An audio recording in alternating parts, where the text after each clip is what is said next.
Every fortune begins with a sentence. It sounds unbelievable, almost mystical, but in the Jewish tradition, every word carries a spark of creation. Words are not mere sounds. They are living forces that build or destroy the invisible architecture of reality. When we speak, we are not describing the world. We are shaping it. I learned this truth the hard way. For years, I said things like, "I'm trying, it's hard, maybe one day." I thought I was being honest. But those words were chains, invisible, heavy, sacred in their own way, binding my potential. Jewish wisdom teaches that speech is energy in motion. The Hebrew word davar means both word and thing. In other words, what you say becomes something. Now I want to invite you to do something small but meaningful. Pause for a moment and think about one phrase you repeat every day. Something you tell yourself when no one's listening. Maybe it's, "I'm tired," or "I'm doing my best."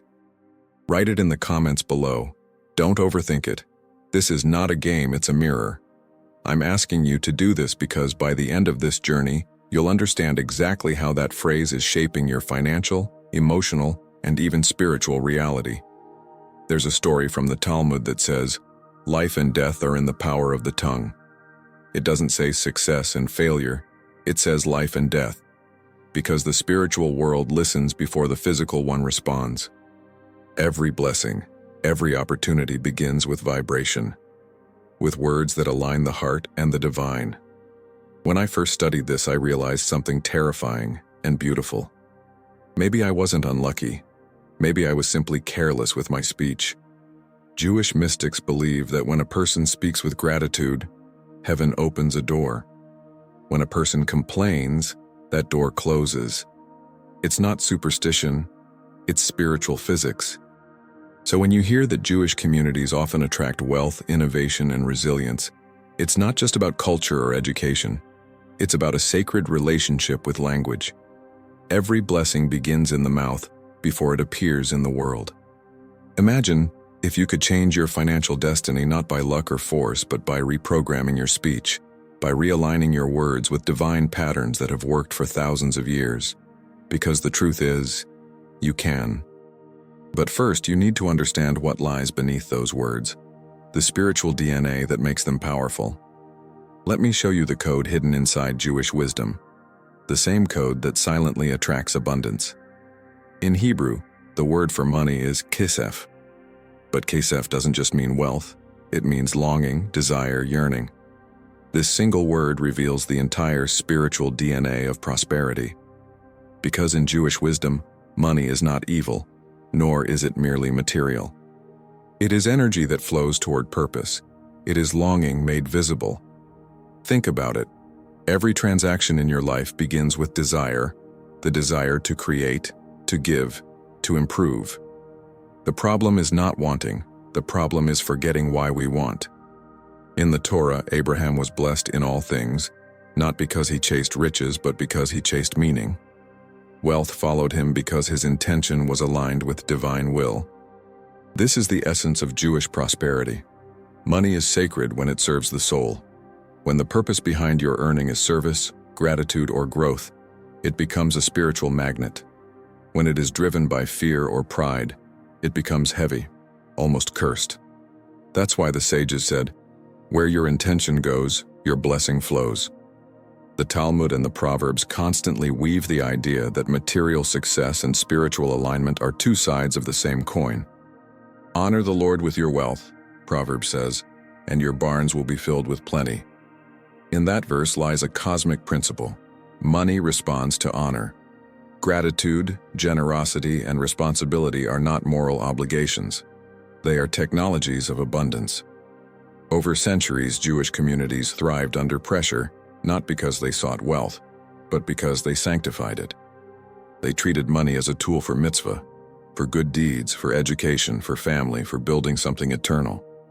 They understood something most of us forget. Money multiplies in the hands of those who respect its purpose. Modern psychology echoes this. When you attach emotion and meaning to what you earn, your mind becomes sharper, more creative, more open to opportunity. The spiritual current and the mental current are one and the same. Gratitude increases awareness. Awareness increases intuition. Intuition leads to action, and action leads to results. So when you hear that Jewish wisdom attracts money, it's not about greed or secret codes. It's about relationship. A relationship with longing, with creation, with divine reciprocity. The energy of money moves toward clarity and away from confusion. It seeks homes that know what to do with it. Now ask yourself, what do you want from money? Not the surface answer, the soul level one. Because when longing becomes sacred, wealth stops being a chase and starts being a current. In the next moments, I'll show you the first secret hidden in the Hebrew way of living. The secret that turns ordinary speech into a creative force capable of reshaping destiny. God said, and there was. Those 5 words define the entire foundation of Jewish spirituality and the hidden secret behind abundance. The world itself began not with hands or tools, but with speech. Creation was an act of language. When God spoke, energy took form. And in that mystery lies the first secret of Jewish prosperity. Words don't describe reality, they create it. The Hebrew term davar, both word and thing, is not a coincidence. It's a revelation. Whatever you speak becomes a thing in the unseen. When you say, "I can't," that phrase doesn't vanish into the air. It becomes a small barrier around you, a spiritual brick in an invisible wall. When you say, "I will," that same vibration builds a bridge instead. This is why Jewish prayers, blessings, and even daily greetings are infused with precision. Every morning, Jews recite Modeh Ani, I thank you, living and eternal King. Before doing anything, even before standing up, the first words of the day are gratitude.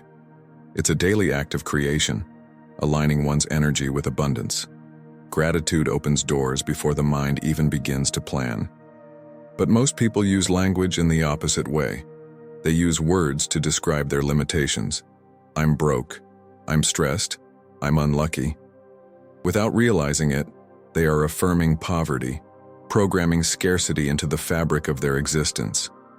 The wise, however, use language to define their future. They say, I am learning. I am growing. I am open to blessing. A man I once met in Jerusalem told me that he changed his entire life by changing a single sentence. For years, he would say, nothing ever works for me. One day, after hearing a rabbi speak about the creative power of words, he decided to replace it with, everything is preparing me. Within months, his energy shifted. New clients, new ideas, new peace. His external world caught up to his internal speech. That's not magic. It's alignment. The mouth speaks what the soul believes, and the universe echoes it back. Words are spiritual contracts. Every statement you make signs your name to a certain future. But there's a hidden layer to this secret. Words alone are not enough. You can say, I'm rich 1,000 times and still feel poor. Because words without spirit are hollow. The right words spoken from the wrong heart have no wings, they fall flat. And that's where most people fail. Not in what they say, but in how they say it. Intention gives breath its power. Emotion gives vibration its direction. So the question becomes, how do you align your emotions with your words so that they move together like light and heat? Because only then can your speech manifest. That's the key we uncover next. The emotional frequency that turns words into wealth. Every word carries a vibration, but emotion gives it life. The sages say that words are the body, and feelings are the soul. Without emotion, language is an empty shell. With emotion, it becomes light. This is where the invisible current of abundance begins, in the emotional frequency behind your words. In Jewish mysticism, there is a sacred word, simcha, meaning joy. But it's not just happiness. It's a spiritual state, a vibration that aligns the heart with divine flow. The Baal Shem Tov, the founder of Hasidism, taught that simcha breaks barriers, even those that seem immovable. When you rejoice, you become a vessel wide enough for blessing to pour through. Think about the moments in your life when you felt grateful, open, alive. Didn't opportunities seem to appear more easily? People responded differently, ideas came effortlessly, and even obstacles softened. That's not coincidence, that's resonance. Emotion is the frequency through which the universe recognizes your readiness to receive. Psychology now calls this state-dependent perception. When you're joyful, your brain literally expands its awareness, noticing more solutions, connections, and possibilities. In spiritual language, joy opens the gates of heaven. In scientific terms, it opens the gates of your mind. Both speak of the same truth. You attract what your emotional energy allows. But here's the paradox. Most people wait for joy to come after success. In Jewish thought, it's the opposite. Joy precedes the miracle. It's the seed, not the result. When you celebrate what you already have, you send a clear signal to creation. I'm ready for more. Gratitude transforms lack into readiness. There's a small story told among the rabbis about a poor man who visited a sage, complaining that nothing ever worked for him. The rabbi handed him a small cup of water and said, "Say thank you before you drink." The man did, awkwardly at first. The next day, the rabbi told him, "Say thank you after you drink." Within weeks, the man was walking differently, speaking differently, thinking differently. He hadn't received money yet, but people started offering him work. His energy had shifted. His words, once heavy, now carried light. That's what Simcha does. It doesn't ignore pain. It transforms it. It's not naive optimism. It's sacred confidence. The joy of knowing that even in the struggle, divine order is at play. So ask yourself now, where in your life have you stopped rejoicing? Where have you become too serious, too tired, too cautious to express gratitude for what still works? Because the moment you find joy again, you re-enter the current of blessing. And that current never stops moving. It flows endlessly, carrying with it a divine law, a law that rewards motion, not rest. That law is the next secret. Nothing in creation stands still. Every river flows, every flame flickers, every heart beats in motion. The universe itself expands with each passing moment. In Jewish thought, this movement is sacred. It is life's way of worshiping the Creator. Stagnation, therefore, is not rest. It is decay. That's why the fifth secret of prosperity is the law of movement. Life rewards those who keep evolving. There's a saying in Hebrew, Ma'alin b'kodesh ve'lo moridin. In holiness, we only ascend. It means that once you begin growing, you must not stop. Every day should lift you higher, even by an inch. The moment you believe you've arrived, you begin to fall.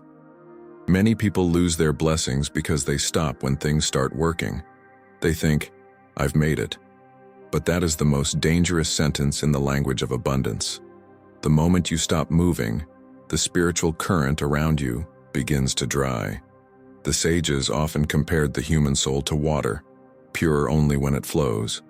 When it becomes still, it turns stagnant. When it moves, it cleanses and nourishes everything it touches. Likewise, your energy, your creativity, your livelihood, all of it thrives on motion. I once met an elderly rabbi in Tel Aviv who told me something I never forgot. "People pray for success," he said, "but success prays for movement." He explained that divine energy responds to initiative. Each small act, learning a new skill, helping another, improving your craft, sends a message to heaven. I am participating in creation. And creation, in turn, rewards participants. Psychology agrees. The human brain is wired to grow. When we challenge ourselves, our mind releases dopamine, not when we finish, but when we try. This is why motion creates motivation, not the other way around. Jewish wisdom understood this long before science did. The Torah's heroes were never static. Abraham left his home. Moses walked into the desert. Jacob wrestled through the night. Movement, literal and spiritual, defines faith. Prosperity is simply the physical echo of that motion. But the law of movement doesn't mean endless exhaustion or chasing. It means refusing to fossilize. It means renewing your inner world daily, in thought, in habit, in gratitude. Every step forward, even a small one, keeps divine flow alive. So if you felt like life stopped rewarding you, ask yourself, did you stop moving? Did you stop learning, asking, risking, expanding? Because every time you do, you tell the universe, I'm done creating. And creation always respects your declaration. Yet there is beauty in imperfection, in the pauses, in the breaks, in the cracks that let light in. Because even in movement, we fall and stumble. And strangely, that's where the deepest blessings hide. Because the next secret teaches that imperfection itself can be holy, and it's often the very thing that draws heaven closer. There's a quiet paradox hidden in Jewish wisdom, the idea that perfection is not the goal, but the obstacle.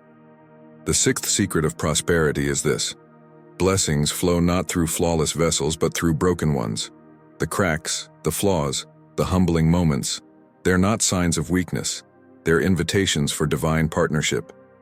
The sages often said, God dwells with the brokenhearted. That means something profound. When everything in your life seems neatly arranged, there's no space for heaven to enter. But when something shatters, a plan, a dream, an illusion, a sacred opening appears. Light needs a gap to shine through. In the Kabbalistic story of creation, the world was formed through vessels meant to hold divine light. But the vessels shattered under the power of that energy. The fragments scattered across existence. That's what mystics call Shevirat HaKelim, the breaking of the vessels. Our mission in life, they teach, is Tikkun Olam, to repair the world by gathering those sparks, piece by piece, through our actions, words, and intentions. Every mistake, then, is a chance for repair. Every failure hides a fragment of divine energy waiting to be redeemed. That's why Jewish wisdom doesn't shame imperfection. It sanctifies it. A broken heart can be the most fertile ground for growth. A failed business can become the seed of wisdom. A moment of loss can birth gratitude deeper than comfort ever could. When I first heard this teaching, I realized how often we pray for smoothness when what we need is friction. It's in the resistance that strength is built. It's in the fall that humility takes root.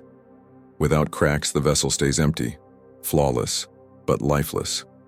A friend once told me how his business collapsed overnight. He felt humiliated, angry at himself and at God. But months later, in that quiet, painful space, he found an idea that became far greater than the first. If I hadn't lost everything, he said, I would never have made room for what was meant for me. That's tikkun in action, divine repair through human resilience. The Jewish calendar itself reflects this rhythm. Every high holiday follows a fast, every feast a moment of repentance. Even joy is incomplete without awareness of fragility. This cycle teaches that abundance and brokenness are not opposites, they are partners. So when you see imperfection in your life, don't rush to hide it. Name it, bless it, invite the divine into it. Because the blessing doesn't avoid your weakness and it flows through it. And once you understand that, a greater revelation appears. Prosperity isn't a reward for being perfect. It's the result of staying in motion, gratitude, and growth, even while broken. But there's a practical formula that turns all these principles into a tangible path. 3 simple words that open the gates of abundance. There's a formula hidden in plain sight. A simple sequence of 3 movements that, when lived, transform longing into prosperity. Jewish wisdom doesn't deal in wishful thinking, it deals in practice. And the practice of wealth, both spiritual and material, can be summed up in 3 words: gratitude, action, growth. These aren't motivational slogans, they are energetic laws. Gratitude is the seed, action is the bridge, and growth is the harvest. When one is missing, the flow breaks. Gratitude is where everything begins. In Hebrew, the word hoda'ah means both thanks and acknowledgement. Gratitude is not a reaction to blessings, it's recognition of connection. Every morning, the first words of a Jewish soul are Modeh Ani, I thank you. It's not conditional, it's immediate. Before the mind complains, the heart acknowledges, I exist, therefore I am blessed. Gratitude turns chaos into order. It tells the universe, I see what's working, and what you see expands. Then comes action. The Torah doesn't say believe and it shall be. It says do and you shall understand. In Jewish tradition, even faith is proven through movement, through mitzvot, through giving, through work. Gratitude without movement is stagnation disguised as peace. The act of doing, no matter how small, is how the spiritual becomes physical. When you give, serve, build, or create, you are echoing the Creator's own rhythm. Light into matter, idea into manifestation. Finally, growth. It's not enough to be thankful or busy. One must evolve. In Hebrew, the word bracha, blessing, comes from berek, meaning to bend. Growth requires flexibility, the humility to adapt. Every blessing you receive comes with a test. Will you expand to match it, or shrink to keep comfort? The wealthy spirit is the one that keeps stretching, keeps learning, keeps transforming. These three, gratitude, action, growth, are not separate steps, but a living cycle. Gratitude fuels movement. Movement reveals lessons, and growth deepens gratitude. Together, they create momentum, the divine current that carries both peace and prosperity. There's a simple exercise that can anchor this principle in your life right now. Set an alarm on your phone for 9 in the morning every day. When it rings, say out loud, "Thank God, I'm working and evolving." It's short, almost too simple, but that's the point. It realigns your frequency with abundance. Gratitude, thank God. Action, I'm working. Growth, I'm evolving. Do it for 7 days and notice how your energy changes. Notice how people, opportunities, even coincidences begin to shift around you. This is not superstition, it's resonance. You're speaking the same language that creation speaks, and if you doubt it, you're not alone. Many have tested this wisdom, some skeptics, some desperate, some faithful, and what they discovered turned their lives upside down. Because the next stories you'll hear aren't theory, they're living proof. Let me tell you about a woman named Lucia. She wasn't Jewish, didn't know Hebrew, and had never opened a sacred text, but she understood struggle. For years she ran a small sewing shop, always just surviving. Bills stacked faster than payments, and every night she repeated the same words. It's always the same. Nothing changes. Then one day, while scrolling through her phone, she heard a rabbi say, "Your words are your world." Something in her shifted. She didn't fully believe it, but she decided to experiment. She replaced her nightly complaint with a new phrase. "Thank God, I'm working and growing." For the first few weeks, nothing happened, but something inside her softened. She started smiling at customers again. She began sewing with care instead of exhaustion. A month later, a client ordered uniforms for an entire company, more work than she'd had in a year. It wasn't magic, it was alignment. Lucia didn't attract miracles. She invited flow. Her words opened space for energy to move. Her story is not unique. Across generations, the same pattern repeats. Jewish families who rose from persecution to prosperity didn't do it through luck. They lived the laws of gratitude, action, and growth. They gave when it hurt. They worked when it seemed pointless. And they kept blessing their lives with words of hope instead of despair. Before success, there was always discipline, and before discipline, there was belief. A belief that even in darkness, divine order breathes beneath chaos. When a Jewish person says Baruch Hashem, blessed be the name, after losing, they are not being naive. They are asserting control over energy.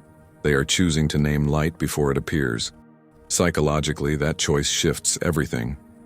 When gratitude replaces complaint, the brain rewires itself for awareness and opportunity. People see what they're ready to receive. Spiritually, it's even deeper. Heaven expands toward those who keep their hearts open in hardship. Before Lucia changed her words, she was living from reaction. After she changed them, she began to live from creation. The difference between those two is the distance between poverty and abundance. You might wonder, does it matter if you're Jewish or not? The answer is no. The wisdom works because it speaks to laws older than religion. Energy responds to gratitude. The divine responds to faith in motion. These are not cultural privileges. They are universal truths, waiting for anyone willing to live them. So maybe you don't need new tools or talent. Maybe you just need new language. Because once words change, perception follows. And when perception shifts, reality catches up. Still, there's something even deeper beneath all these principles. A foundation that holds every law of abundance together. It's older than money, wider than faith, and it whispers the same truth across every language. Creation begins with choice. That's the universal law we uncover next. In the beginning, God said, "Let there be light." And there was. Those words contain the oldest secret in existence. Speech precedes form. Intention precedes matter. Jewish wisdom has always seen this as more than a creation story. It's a blueprint for life. Words create worlds. Thoughts shape futures. Choices build universes within the heart long before they appear in the hands. This is the universal law of creation, the ninth key, the one that unites everything we've explored so far. It doesn't belong only to one people or faith. It belongs to everyone who speaks, feels, and acts with awareness. Every human being is a fragment of the divine creator, and that means every human being carries the same power to create. The Talmud teaches that God created the world through 10 utterances, not through violence or command, but through articulation. Creation happened through expression. And every time we speak truth, gratitude, or love, we echo that same divine rhythm. We continue creation. This law explains why Jewish wisdom resonates universally. Because while its rituals are specific, its principles are cosmic. Gratitude transcends culture. Action transcends belief. Growth transcends language. The structure of abundance is woven into the fabric of reality. It doesn't care about your origin. It responds to your vibration. Science, once skeptical, now mirrors this insight. Quantum physics shows that observation influences particles. Consciousness affects matter. Psychology reveals that self-narratives shape behavior. Both confirm what ancient sages already knew. Creation begins in the unseen. Your words and emotions are not commentary. They are commands. So if everything is creation, every moment becomes sacred. Your speech is a brush. Your thoughts are colors. Your actions, the strokes that bring your world to life. That's why the Torah says humanity was made B'Tselem Elohim, in the image of God, not in form, but in function. We are creators too. Try this for 7 days. Speak intentionally. Replace complaint with curiosity, judgment with blessing, and fear with faith. Not to please anyone, not to impress heaven, but to test this law for yourself. Watch how reality begins to rearrange itself around your tone, your patience, your gratitude. Watch how people mirror the light you project. This is not superstition, it's awareness. Creation doesn't happen once. It's happening now. Through you, through me, through every conscious choice. The universe listens to your language just as it once listened to God's. And so the question is no longer if Jewish wisdom attracts abundance, but how much of that wisdom you're willing to live. Because abundance is not something you chase, it's something you align with. But before you begin that journey fully, there's one last blessing. One closing reminder that ties everything together, calling you not only to understand, but to share, to multiply light as it was always meant to be. Do not say it's all fine. Say, thank God I'm growing. That single shift in language can change everything. Because when you declare growth, heaven agrees. That's the heartbeat of everything we've explored. Words create, emotion directs, action manifests, and gratitude keeps the flow alive. Looking back, you can see the pattern clearly now. Jewish wisdom doesn't promise luck, it teaches alignment. Every phrase, every ritual, every prayer is a method of attuning your life to divine order. To speak consciously is to live consciously. To live consciously is to prosper, not by accident but by design. When I first understood this, I felt both awe and responsibility. Awe, because I realized how sacred my speech truly was. Responsibility, because I could no longer speak carelessly. Every word became a seed, and every seed, a potential world. That's why the Torah begins with sound, not sight, not touch, but the voice, because creation starts with vibration. And God said, those words echo through every human act of will, every whisper of hope. When you speak gratitude, you align yourself with that same eternal rhythm. So let this be your reminder. Never again say, I'm stuck. Instead, say, I'm transforming. Never say, it's too late. Say, I'm learning. Each phrase is a door. Some close you off from possibility. Others open you to divine partnership. You choose which you walk through. Now may you carry these truths as living wisdom, not just as words you've heard. Speak blessings daily. Act with intention. Move, even when afraid. Grow, even when tired. Because the energy of the universe rushes toward motion, gratitude, and faith. In the Jewish tradition, every gathering ends with a blessing, not as a ritual, but as a release of light. So receive this. May the Lord bless you and guard you. May the Lord make his face shine upon you and be gracious to you. May the Lord lift up his countenance toward you and give you peace.